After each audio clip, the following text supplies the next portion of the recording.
Quiero empezar la presentación con dos conceptos fundamentales que debemos tener claros. En la medida en que estos dos conceptos queden claros, entonces la razón de por qué hacemos lo que hacemos en precios de transferencia va a quedar clarísimo. Los conceptos son estos. Uno, los entes económicamente racionales buscan siempre maximizar su bienestar. Y noten que estoy diciendo maximizar su bienestar. No ser un poquito más ricos, ni ser medianamente ricos, ni ser medianamente felices. Dice maximizar su bienestar. El bienestar se puede medir en cualquier medida, valga la redundancia. Se puede medir en platos de espagueti que me como porque me satisfacen, horas playa, horas alberca, o en cualquier otra unidad de medida que se les ocurra que exprese lo feliz que son. También lo podemos expresar en dinero y ahí es cuando cobra mucho más sentido. Cuando yo hablo de dinero, entonces hablo de maximizar la utilidad o de maximizar mi rendimiento, de ser lo más rentable posible, etcétera, etcétera, ¿no? Así es que los entes económicamente racionales, como ustedes o como yo, lo que buscamos es eso, maximizar nuestro bienestar. Siempre haremos lo posible para maximizarlo. Si no, déjenme decirles que entonces estamos faltando a un principio básico de la economía clásica. Y muchos de los economistas que hoy están en la tumba volverán a revolcarse si se dan cuenta que se equivocaron en este concepto de la racionalidad económica. Y dos, no es lo mismo el precio de un bien que el valor de un bien. Aunque a veces en el lenguaje común tendemos a confundir los términos, hay que ser muy precisos en esto. Los precios, o el precio de un bien, es la cantidad de dinero que se intercambia en un mercado organizado. La cantidad de dinero que oferentes y demandantes están dispuestos a intercambiar para intercambiar un bien o un servicio.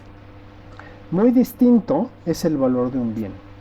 El valor de un bien tiene mucho más que ver con sus características intrínsecas o tiene que ver con la apreciación que nosotros tenemos del bien. En algunos casos es subjetivo, como en los ejemplos que voy a poner ahora. En algunos otros es un valor teórico o fundamental. Ya lo aclararé ahora. Un bien puede adquirir su valor por el aprecio que le tengo, ¿ok? Puede tener un valor sentimental, como el reloj de mi abuela, que me regaló cuando yo tenía 5 años y que aún conservo. Es un reloj de Mickey Mouse que tiene, de aquellos, seguramente se acuerdan si tienen la suficiente edad, o si han ido últimamente a Disney. Tiene una manita que marca las horas y otra manita que marca los minutos. Bueno, el reloj es viejísimo, pero tiene un valor entrañable para mí. Así es que, dado que estoy en una circunstancia económica un poco comprometida, voy a venderlo y voy con un joyero. El joyero, ante mi petición de comprar mi joya, se ríe de mí y me dice: joven, por favor, su reloj no vale nada. ¿Cómo? ¿Cómo me dice eso? Piense que me le regaló mi abuela. Sí, pero su teléfono no vale nada. Le voy a dar 5 pesos para que se regrese en el camión a su casa. Muchas gracias, señor. Está usted totalmente equivocado. Acaba de perder el negocio de su vida. ¿Qué está pasando en este ejemplo? Yo le estoy otorgando a mi reloj un valor estimativo. El joyero no le está viendo ningún valor por sus características intrínsecas. Por lo tanto, la percepción es totalmente distinta. ¿De acuerdo? Otro ejemplo, los bienes son valiosos o adquieren su valor por lo útiles que son, es decir, por su valor de uso. ¿De acuerdo?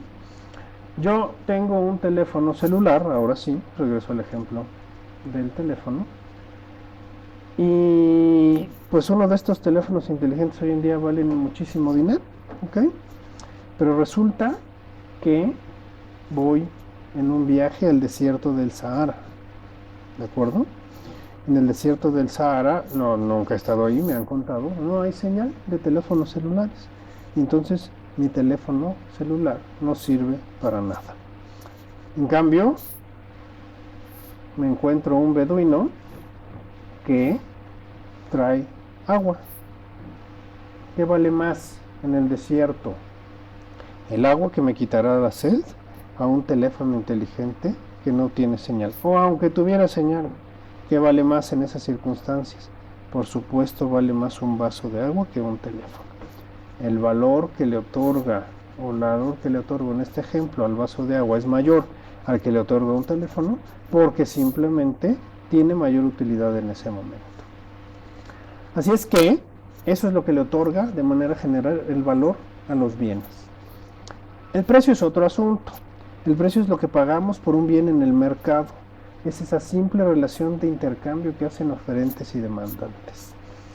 Una pregunta interesante es, bueno, ¿y el precio equivale en algún momento al valor? Es decir, ¿el precio en algún momento es igual que el valor del bien? La respuesta es sí, puede ser. La respuesta es no siempre lo es. Por eso en los mercados, por ejemplo en los mercados financieros, se dan fenómenos como el arbitraje. El arbitraje es compro un bien que está mal valuado, espero a que se ajuste el precio y lo vendo. Compro un bien que está subvaluado y lo vendo. Es decir, como su valor no corresponde a su precio y yo me doy cuenta de su valor, entonces puedo hacer arbitraje en el mercado. Advertencia, cuando hablamos de precios de transferencia, hablamos de precios, no hablamos de valores. Porque si habláramos de valores, entonces de lo que estaríamos hablando es de un tema de evaluación. Y no estamos hablando de un tema de evaluación, estamos hablando de un tema de precios al que intercambiamos bienes. ¿De acuerdo? Yo me voy a adelantar un momento, me voy a adelantar un poquito a lo que voy a decir más adelante. ¿A qué precio intercambian bienes un comprador y un vendedor? Pues la respuesta es al precio de mercado, porque ese precio de mercado es el que maximiza el bienestar del vendedor y también maximiza el bienestar del comprador. Si no, el mercado no llegaría al equilibrio. ¿De acuerdo? Como comprador y vendedor son entes económicamente racionales y siempre buscarán maximizar su utilidad, el comprador siempre va a tratar de comprar lo más barato posible y el vendedor siempre va a tratar de vender lo más caro posible. En el Inter está el precio de equilibrio de mercado.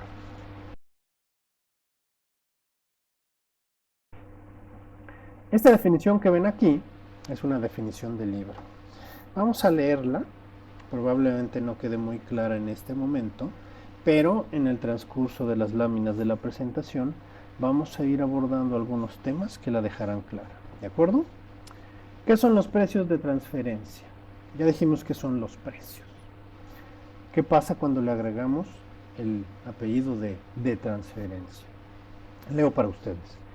Precios de transferencia son los valores convenidos entre partes relacionadas durante la celebración de operaciones internacionales, comerciales o de servicios, dispuestos a la observación de ciertos lineamientos orientados a demostrar a la autoridad que la sola relación de las partes no ha influido el resultado de sus negociaciones y, por consiguiente, no ha originado un efecto fiscalmente favorable a sus intereses corporativos. ¿Regresaremos a ella o analizaremos algunos de los elementos que están aquí en la definición? Partes relacionadas, operaciones internacionales, lineamientos para demostrar la autoridad. Ahora regresamos a estos conceptos. Pareciera entonces que cuando hablamos de precios de transferencia hablamos de aquellos precios que convenimos en las operaciones con nuestras partes relacionadas. Y pareciera también que se refiere a estas operaciones cuando la operación cruza fronteras, es decir, cuando mi parte relacionada está en otro estado. ¿De acuerdo? Y también parece que, en virtud de esta situación, yo le tengo que demostrar al fisco ciertas cosas. Vamos a analizar con detalle todos estos conceptos. Muchos mitos en el tema de precios de transferencia. El primer mito que quisiera derribar el día de hoy es: El D. Precios de transferencia solo le interesa a las grandes transnacionales. Primer mito que vamos a derivar. ¿Por qué?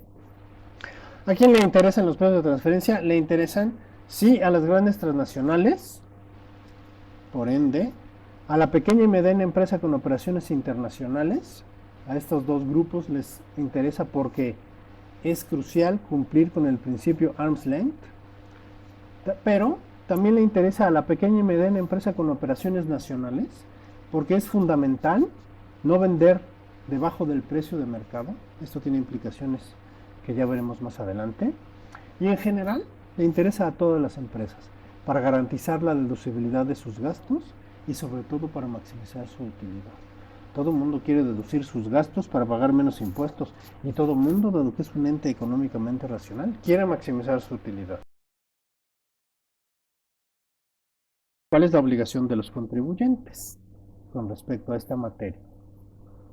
Artículo 76, fracción 9 de la Ley del Impuesto sobre la Renta dice: obtener y conservar la documentación comprobatoria tratándose de contribuyentes que celebren operaciones con partes relacionadas residentes en el extranjero. Fíjense cómo dice partes relacionadas residentes en el extranjero. Y fíjense cómo dice obtener y conservar la documentación comprobatoria. Tip: en ningún lado de la ley que yo conozca habla de una cosa llamada estudio de precios de transferencia. Ahora vuelvo a este punto. ¿Qué debe contener esta documentación comprobatoria? Esos 4 incisos que ven ahí. El primero tiene que ver con la acreditación de la compañía, es decir, su nombre, su denominación de razón social, su domicilio, etc. El inciso B tiene que ver con la información relativa a sus funciones o actividades, en qué tiene hechas sus inversiones y cuáles son los riesgos asumidos. El inciso C tiene que ver con las operaciones que lleva a cabo con partes relacionadas. ¿Okay? Con detalle, cada parte relacionada con sus montos y a qué cuál es la naturaleza de la operación. Y el inciso D, el método aplicado conforme al artículo 180 de esta ley para demostrar que los precios cumplen con el principio de arm's length, es decir, que se vendió al único precio posible, que es el precio de mercado. Estos 4 incisos son lo que debe contener la información, y estos 4 incisos son a su vez el índice general de un estudio de precios de transferencia. ¿Qué significa esto? Que el estudio de precios de transferencia lo único que hace es documentar y presentar de manera sistematizada toda esta información, toda esta documentación comprobatoria. Fíjense que en el punto A, B y C es información que proviene principalmente del contribuyente. El inciso D tiene que ver más con la metodología y es a veces donde no es a veces, es donde los consultores de precios de transferencia ponen su conocimiento, en el inciso D.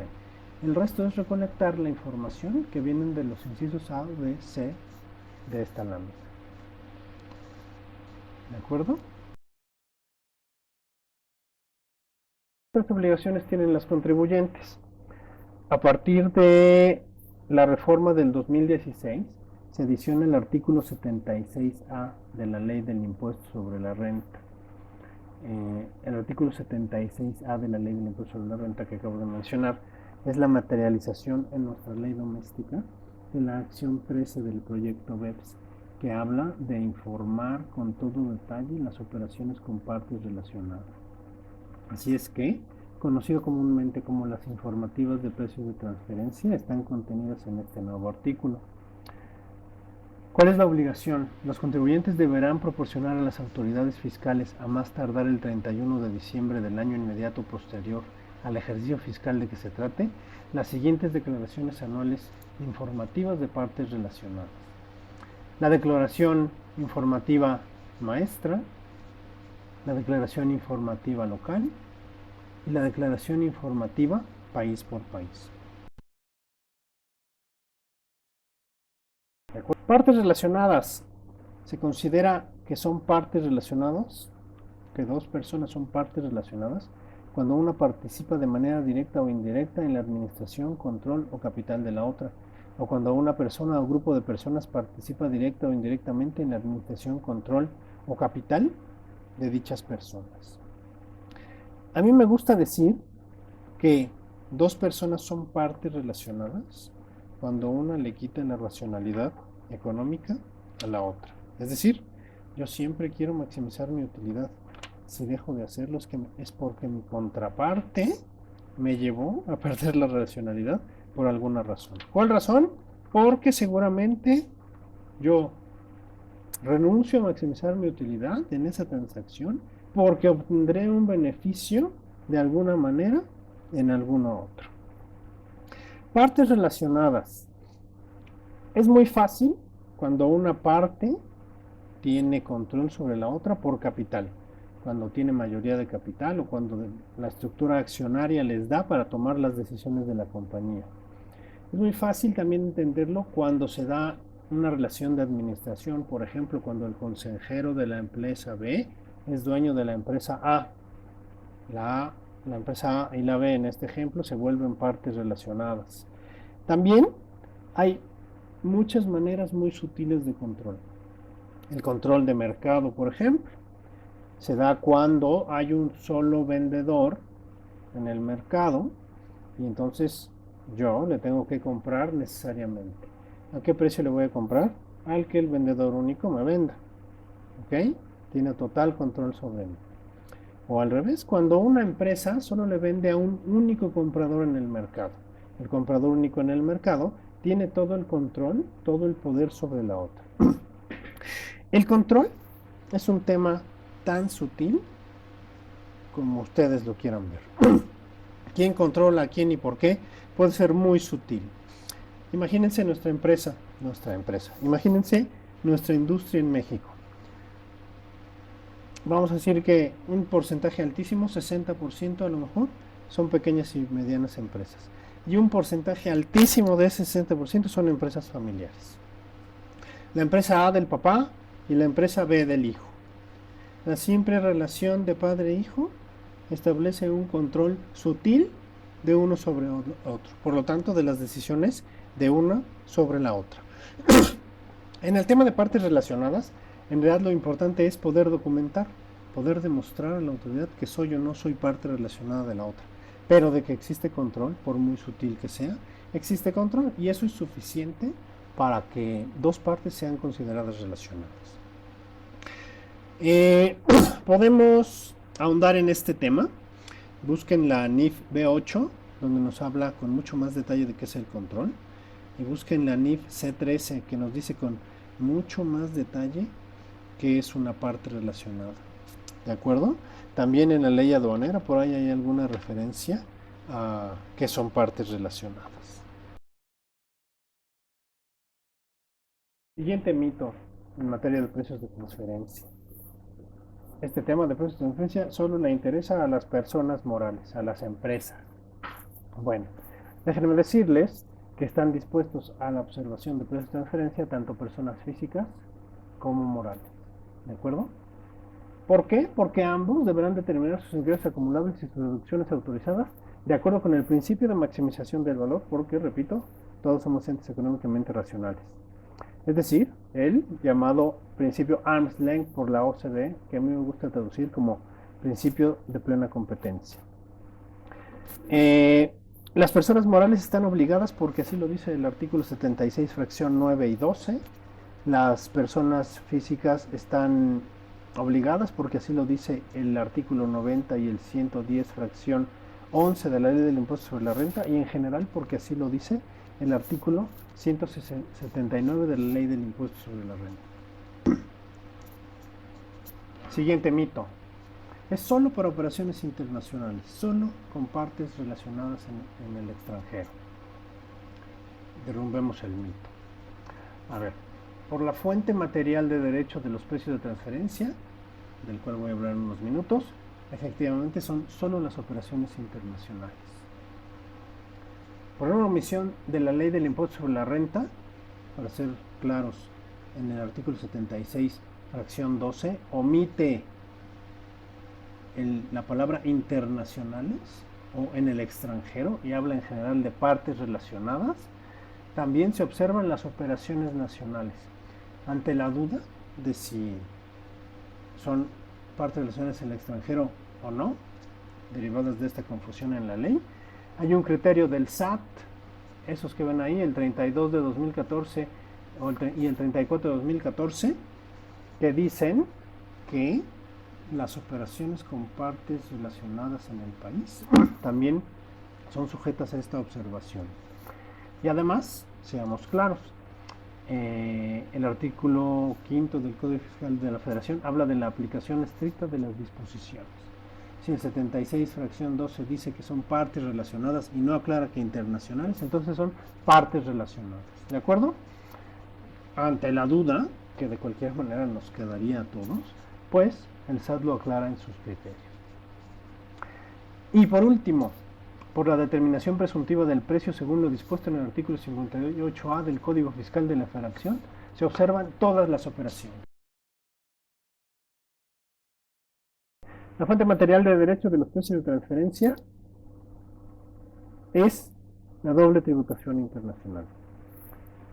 Una empresa A en un estado que invierte y pone una subsidiaria B en otro estado, se puede ver atrapado en la doble tributación si en uno de los estados se grava por el sistema de la residencia, es decir, a los residentes en ese estado, y en el otro se grava por el sistema de origen, es decir, se grava a todos los que tengan cierta nacionalidad. A ningún grupo transnacional le gusta quedarse atrapado en la doble tributación porque lo que está haciendo es, evidentemente, pagar el mismo impuesto por la misma operación en dos estados y además está viendo disminuida su utilidad y una empresa se forma para maximizar su utilidad, no para otra cosa. Cuando se da la trampa de la doble tributación, entonces lo que pasa es que los estados lo resuelven. ¿Cómo lo resuelven? Pues haciendo tratados internacionales para evitar la doble tributación. Los tratados para evitar la doble tributación lo que hacen es otorgar derechos recaudatorios o establecer mecanismos de acreditación para que el impuesto que se pague doble se pague en un estado y se acredite en el otro. Pero las empresas no tendrían que esperarse a los beneficios del tratado, a que existiera un tratado. En realidad se pueden salir de la trampa de la doble tributación muy fácil. ¿Cómo? Simulando precios. La empresa A en este ejemplo le vende mucho más caro a la empresa B, su subsidiaria en el otro estado, de manera que no tenga base gravable. La hace un centro de pérdidas. No paga impuestos en aquel estado y solo paga en el primer estado. ¿Eso lo haría cualquier ente económicamente racional? Por supuesto. ¿Eso lo regulan los tratados internacionales? No. ¿Qué sucede? Que los países más ricos del mundo a finales del siglo pasado, principios de este, le piden a la OCDE que trabaje en algún mecanismo para que las empresas, además de los tratados internacionales, no eviten la doble tributación vía la simulación de precios. Y que en cada estado se pague el impuesto justo que se debe pagar. Así es que la OCDE emite las directrices en materia de precios de transferencia, que es de donde surge toda esta teoría de la que estamos hablando. Después, los estados incorporan estos conceptos y estas reglas a sus legislaciones domésticas.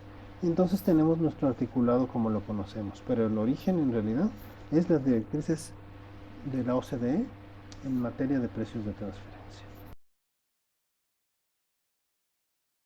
Vamos al 58A del código por el cual decíamos un par de láminas anteriores que también las operaciones nacionales tienen que observar con todas estas reglas de precios de transferencia.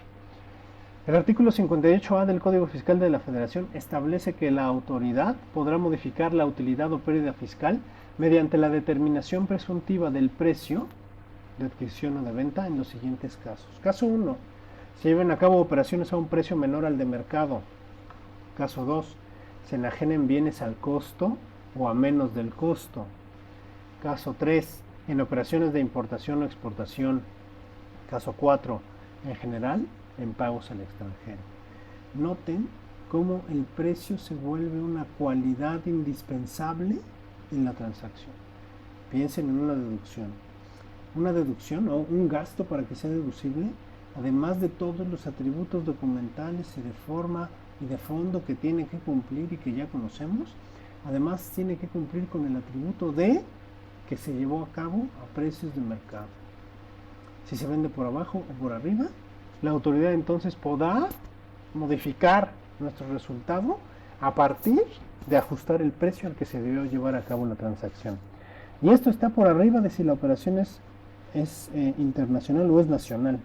El precio es una característica fundamental que la autoridad estará atendiendo para saber si la operación se llevó a los precios correctos y para entonces saber si los ingresos y los gastos y las deducciones se llevaron a cabo como se debieron llevar a cabo.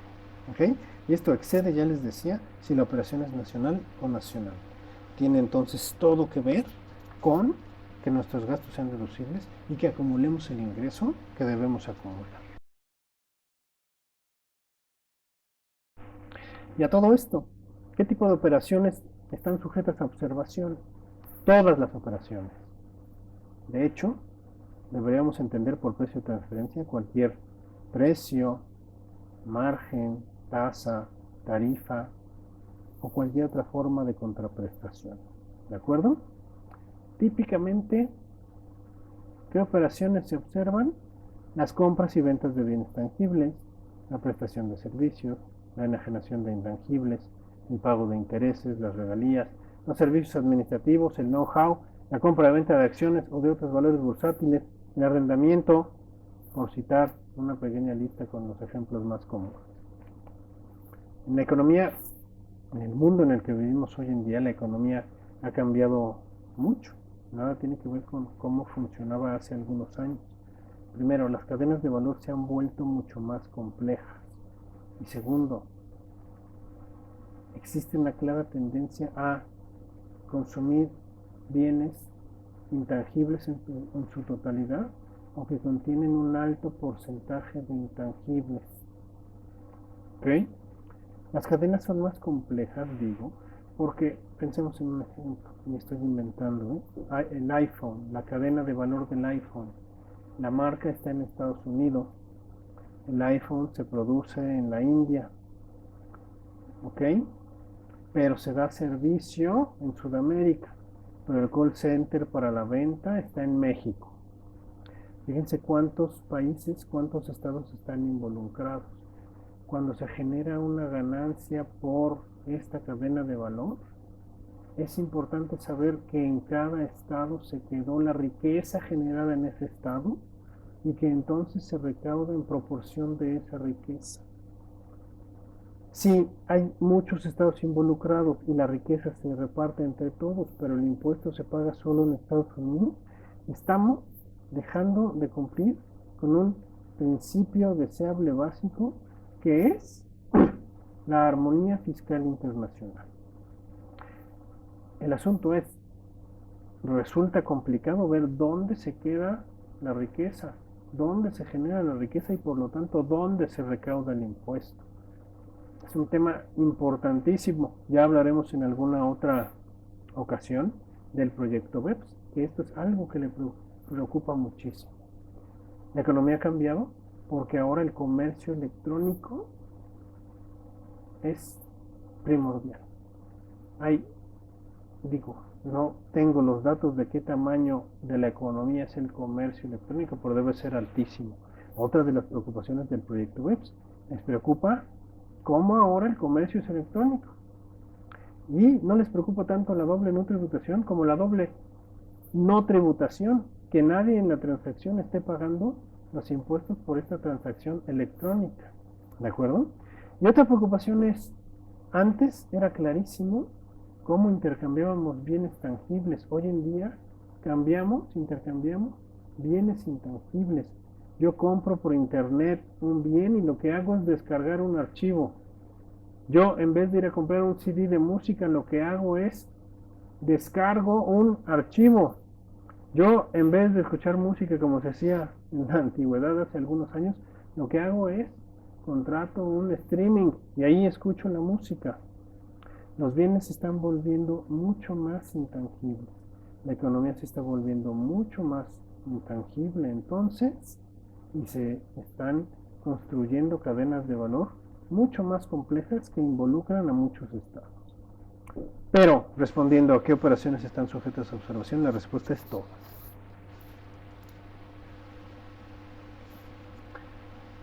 Pregunta: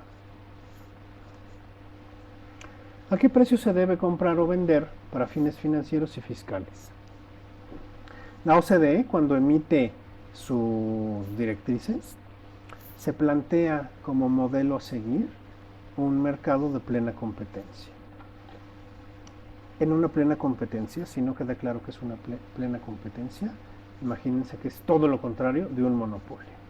Si en un monopolio solo hay un oferente, en una plena competencia hay infinidad de participantes en el mercado que precisamente compiten en la competencia.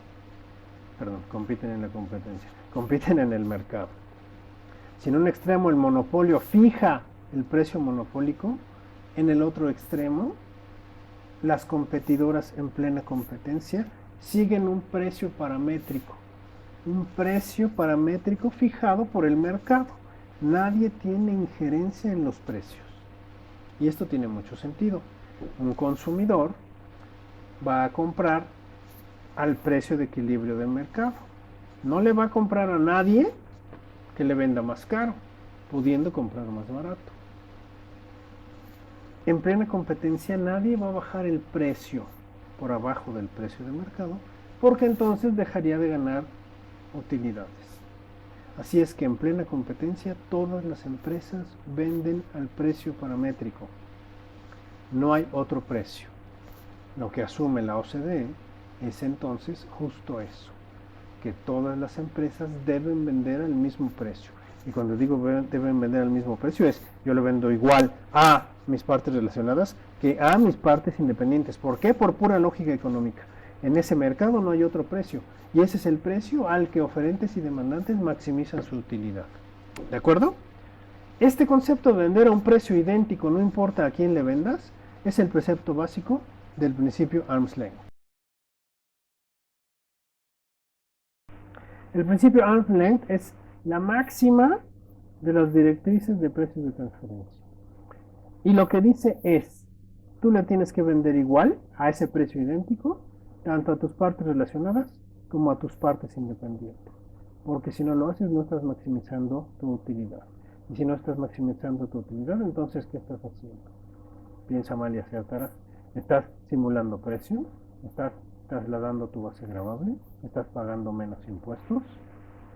El principio de plena competencia es para ponerlo en un marquito y colgarlo.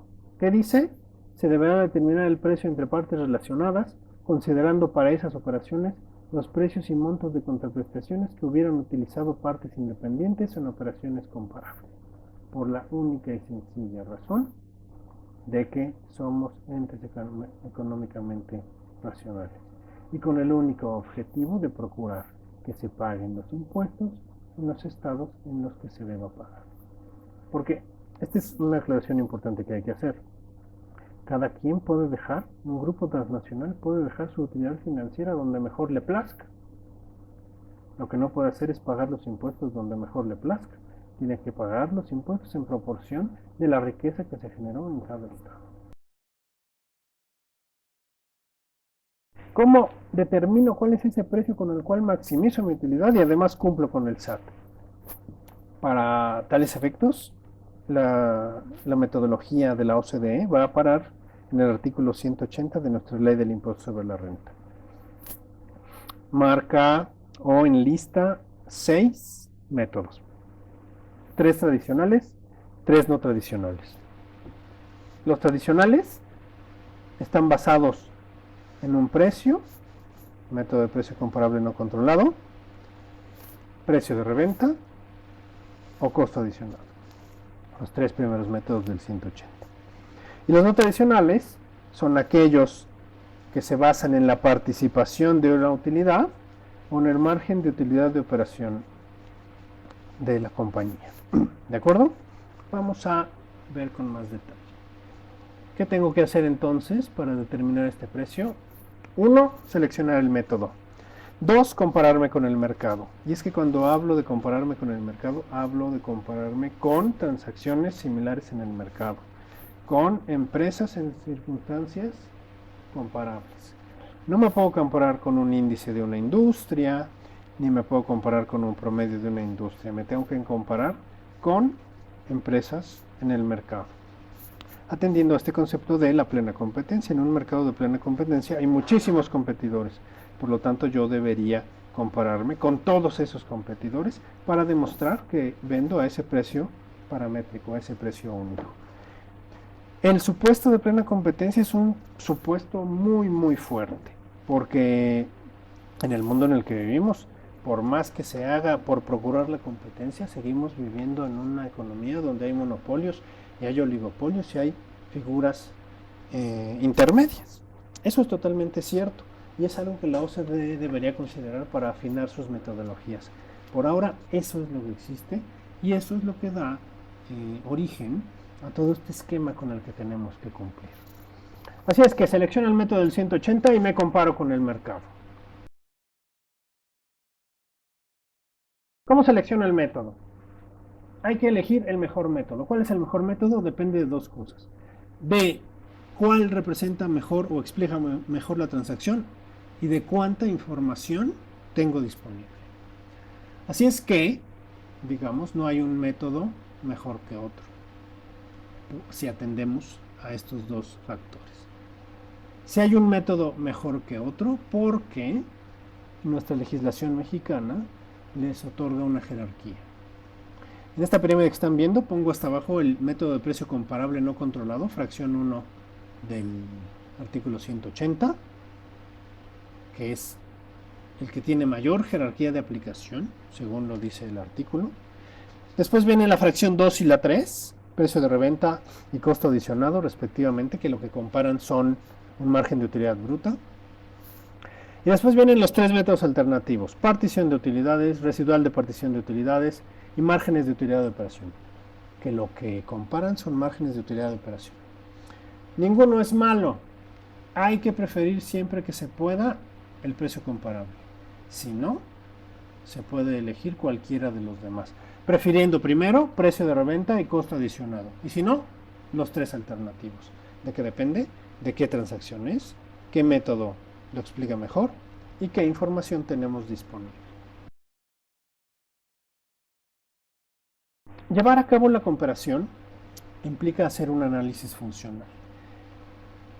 El análisis de funciones, activos y riesgos, para decirlo con toda propiedad. Buscamos empresas en el mercado que tengan las mismas funciones, los mismos activos y los mismos riesgos que la empresa que estamos evaluando, que nosotros que estamos evaluando nuestro precio. Una vez que las encontramos, entonces llevamos a cabo toda esta comparación del precio contra el mercado. ¿Dónde buscamos a nuestras empresas comparables? Principio fundamental es: solo podemos buscar en información pública. Como primer paso buscamos información pública en los mercados nacionales, en los mercados públicos nacionales, y como segundo paso en los mercados extranjeros. ¿De acuerdo? Así es que como primer paso yo debería encontrar empresas que se parezcan a la que estoy evaluando en el mercado mexicano.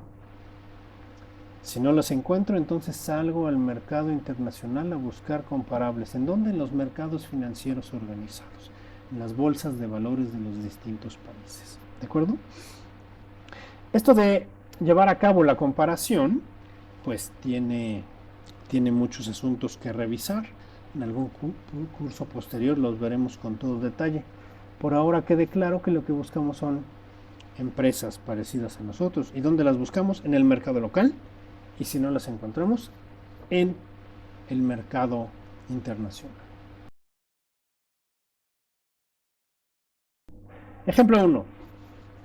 Una empresa multinacional con matriz en Alemania vende productos terminados a su subsidiaria en México, que a su vez los vende a terceros no relacionados en el mismo país.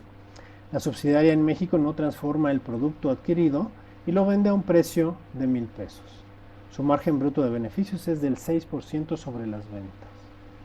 Fíjese entonces que en este ejemplo, la empresa hace una operación de reventa.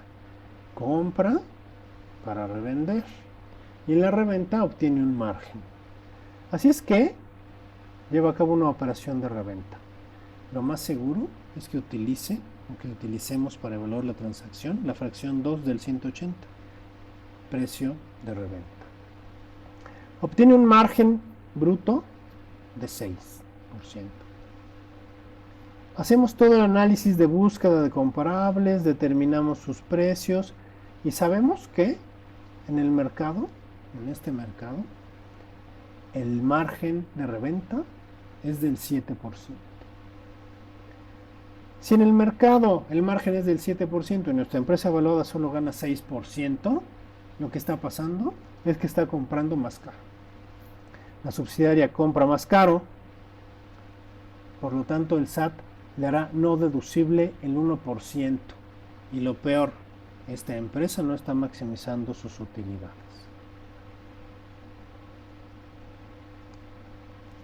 Ejemplo 2.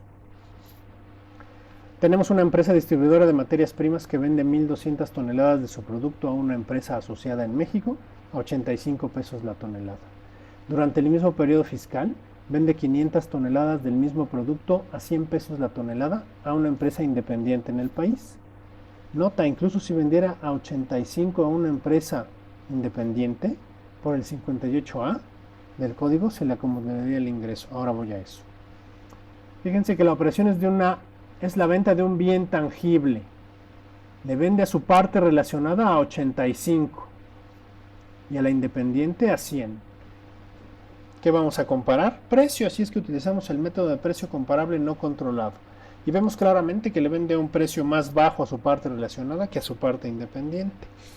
Esto se podría deber a un simple descuento por volumen, porque resulta que a partir de 1.000 unidades, por poner un ejemplo, el ejemplo de las 1.200 toneladas, hace un 15% de descuento. Y entonces podríamos asumir que efectivamente a su parte relacionada le vende con un descuento por volumen y a su parte independiente no. Que es totalmente válido, ¿no? Cuando hablamos de comparar precios, hablamos de los precios limpios, no hablamos de ninguna manera de las condiciones comerciales. La diferencia puede ser la diferencia puede ser un descuento por volumen, pero no lo es. Efectivamente, le vende más barato a su parte relacionada. Está simulando precios y está dejando a su parte relacionada con una base gravable menor. ¿Qué va a pasar? El SAT le acumulará los 15 pesos de diferencia. Y lo más grave, esta empresa no está maximizando sus utilidades. Otro ejemplo. La misma empresa alemana del ejemplo 1 le presta $1.000.000 a su subsidiaria en México a una tasa anual en dólares de 3.5%. La tasa de interés de mercado es de 2.5%. Esa tasa incluye la sobretasa por riesgo país y la sobretasa por riesgo particular. Es una operación de financiamiento. Le prestan a la subsidiaria a una tasa de 3.5%, siendo que la tasa en el mercado es de 2.5%. La subsidiaria está pagando un punto adicional de tasa. Así es que el SAT le hará no deducible ese punto adicional por el importe del capital que tomó en préstamo, es decir, $10.000.